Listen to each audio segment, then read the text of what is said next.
बातमी रांजणगाव एमआयडीसीतून। रांजणगाव एमआयडीसी परिसरामध्ये 40 ते 50 कामगारांना एका खोलीत डांबून ठेवून त्यांना केलेल्या कामाचे पैसे न देता मारहाण केल्याचा धक्कादायक प्रकार घडलाय।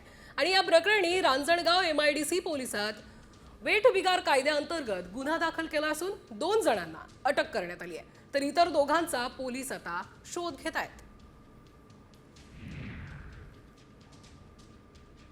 तर आपण बघतोय बातमी रांजणगावामधून आहे।